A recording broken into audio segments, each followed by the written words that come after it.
इस तरह से तुम जल्दी सीख सकते हो। इस तरह से हम सब परेशान नहीं होंगे।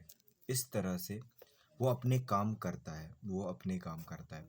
इस तरह से मैं इंग्लिश सीखता हूँ। तो इन हिंदी सेंटेंसेस को कैसे आप नेचुरली इंग्लिश में एक्सप्रेस कर सकते हो, ये जानने के लिए आपको वीडियो को लास्ट तक देखना है। और इस वीडियो में मैं आपको स्ट्रक्चर समझाऊंगा, उसके पीछे का जो सिचुएशन है वो आपको बताऊंगा, ऑल्टरनेटिव्स बताऊंगा और एग्जाम्पल सेंटेंसेस दूंगा ताकि आपको अच्छे से समझ में आए। ठीक है, सो वीडियो को लास्ट तक ज़रूर देखना। और अभी तक अगर आपने मेरे चैनल को सब्सक्राइब नहीं किया है so please subscribe to my channel. So let's get started with the video.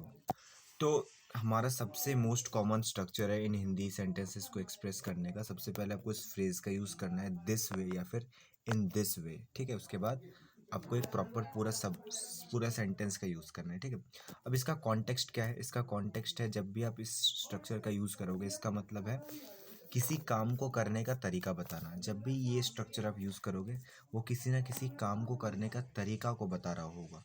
ठीक है, तो ये चीज़ आपको याद रखनी है। अब कॉन्टेक्स्ट को समझना बहुत ज़रूरी होता है, क्योंकि देखो हम ट्रांसलेशन पे फंसे रह जाते हैं, हम वर्ड फॉर वर्ड ट्रांसलेशन करते हैं, लेकिन जब आप कॉन्टेक्स्ट को समझते हो तो आप ट्रांसलेशन के बजाय पिक्चर में सोचते हो और उसको एक्सप्रेस करते हो।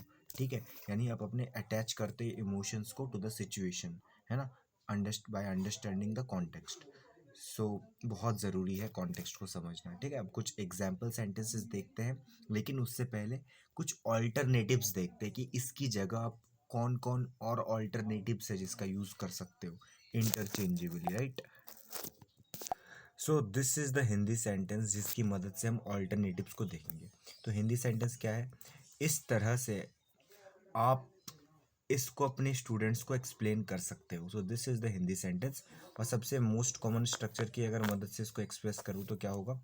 This way you can explain it to your students. This way you can explain it to your students, या फिर ऐसे भी कह सकते हो in this way you can explain it to your students. अब कुछ ऑल्टरनेटिव्स देखते हैं आगे।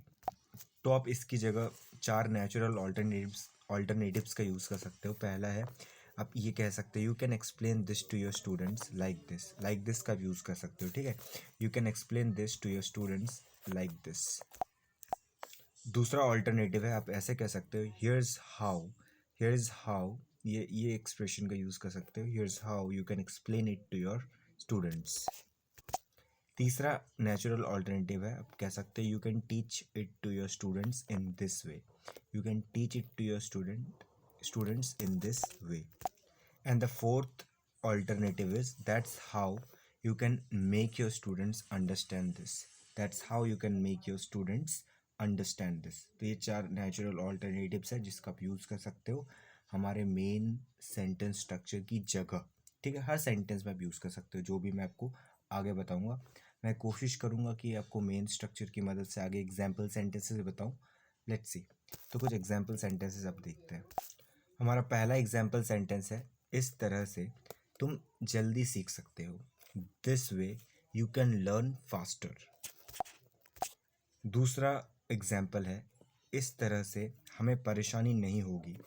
This way we won't have any problem. तो मतलब मैं क्या बता रहा हूँ, काम को करने का वो तरीका बता रहा हूँ। ठीक है, तीसरा एग्जाम्पल है, इस तरह से वो अपने काम ख़त्म करता है। This is how he finishes his work.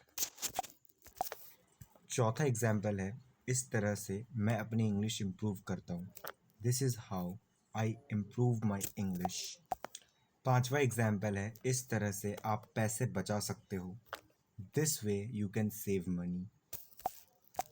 छठा एग्जाम्पल है, इस तरह से सब कुछ आसान हो जाएगा। This way everything will become easier.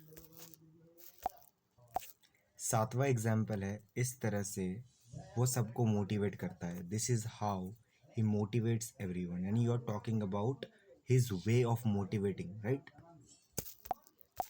आठवां एग्जाम्पल है, इस तरह से तुम हेल्दी रह सकते हो। This way you can stay healthy. नवा एग्जाम्पल है, इस तरह से मैं ध्यान लगाता हूँ।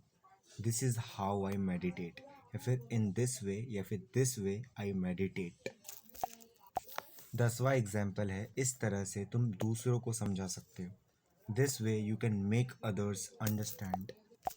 11वां एग्जाम्पल है, इस तरह से हमें टीम वर्क सीखने को मिलता है। This way we learn team work. 12वां एग्जाम्पल है, इस तरह से वो अपनी गलतियों से सीखता है। दिस इज़ हाउ या फिर this way he learns from his mistakes. 13वां एग्जाम्पल है, इस तरह से तुम आत्मविश्वास पा सकते हो। This way you can gain confidence, you can boost your confidence.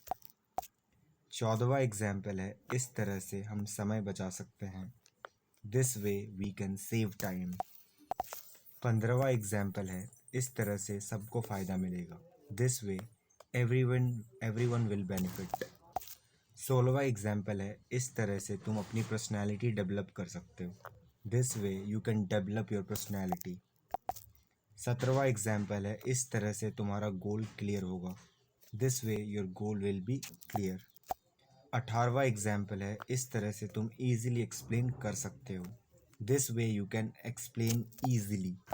19वां example है, इस तरह से तुम दूसरों को इम्प्रेस कर सकते हो। This way you can impress others. 20वां और आखिरी एग्जाम्पल है, इस तरह से हम स्ट्रॉन्ग बन सकते हैं। This way we can become strong. Now it's time for practice sentence. So इस तरह से तुम अपनी बात आसानी से रख सकते हो, तो इसको आपको एक्सप्रेस करना है इंग्लिश में, ठीक है। और कोशिश करनी है कि ऑल्टरनेटिव्स का भी आपको यूज़ करना है। सो आई होप आपको वीडियो पसंद आई है। वीडियो अगर पसंद आए तो ऐसे इन्फॉर्मेटिव कंटेंट्स के लिए आप मेरे चैनल को सब्सक्राइब ज़रूर करना। वीडियो पसंद आए तो लाइक ज़रूर करना, अपने फ्रेंड्स के साथ शेयर करना, प्यार सा कमेंट ज़रूर करना कि वीडियो कैसी लगी। Thank you so much for watching the video. I hope you really enjoyed it.